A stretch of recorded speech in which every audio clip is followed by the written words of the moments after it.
Okay, so now we're recording. Hey, Dave. So this is the second integration of the Powerbox. So Jay's got this thing pretty much running like a top. The only thing we're missing is the reset chip wasn't here yet for the new method of pulsing the thing alive.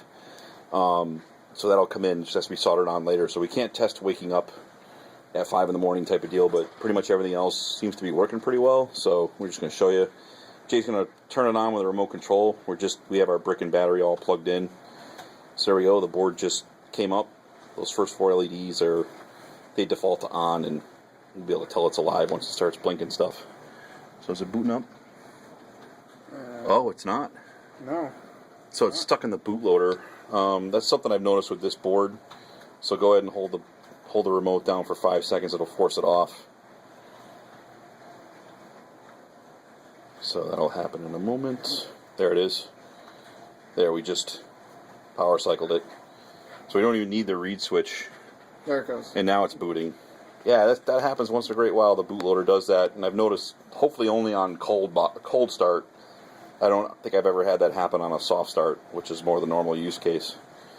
Here come the LEDs. There we go. So the what we have right now is battery is not low, so that light's out. Then we got we're just a live light. The network light just came on because it just figured out the gateway's good.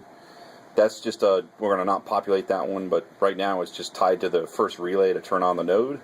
And then that's the AC failure light, and the AC is good right now. So if I bring up the web interface, it was up earlier, I'll just refresh this. So yeah, so you can see the battery's at 12 volts and the brick is at 13.7 because the battery's dragging it down to charge. And what we'll show you is we're going to do like an AC failure scenario. So Jay's going to kill the brick. And then we immediately get a blinking light to show AC's failed, but the node's fine. Battery's not low. So if I do this, the battery is at 11.7. That's about where this battery was. Brick is down to 0, so we can tell remotely that we got an issue there. So then, what else do we want to do? Bring the brick back, I guess, and show that it comes back. There we go. So that's good. Never got the battery low light. That's fine.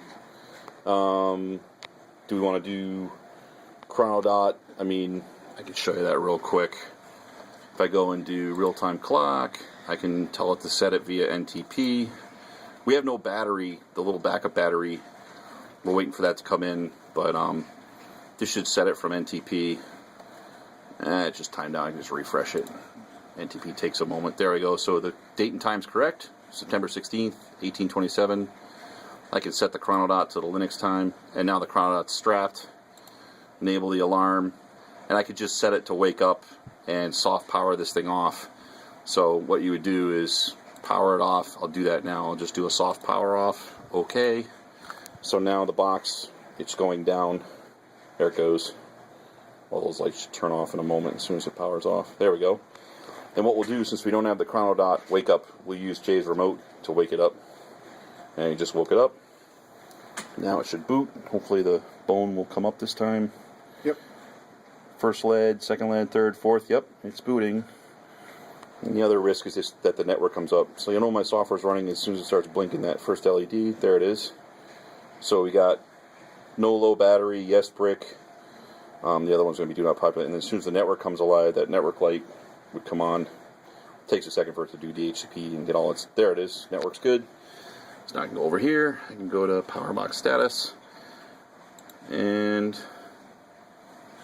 the Linux time persisted because the chrono dot had 5-volt power the whole time. It was just soft powered off. So that shows that works. If I go over here, see the alarm's enabled, blah, blah, blah.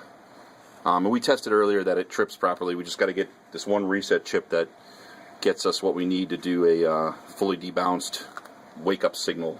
So once that comes in, we're good. I think that's it. Is there anything else, dude? No. We're just going to show Dave all this with beautiful pink LEDs. And we'll be getting some colored ones soon. The next time we do this, if you haven't been here yet, it's going to be inside the box with all colored ones. Yeah, Jesse's got all the parts coming Friday. We do have a plan for which ones are which. Yeah. Kind of scribbled them down so that we can refer to what it actually is. Stupid camera's not focusing, but it's red, blue, amber, do not populate, and green. So right now is the state we would expect all our volunteers to see this thing in. So guess that's it. This is a 5-minute video. I'll upload to YouTube, and I'll be talking at you. See ya.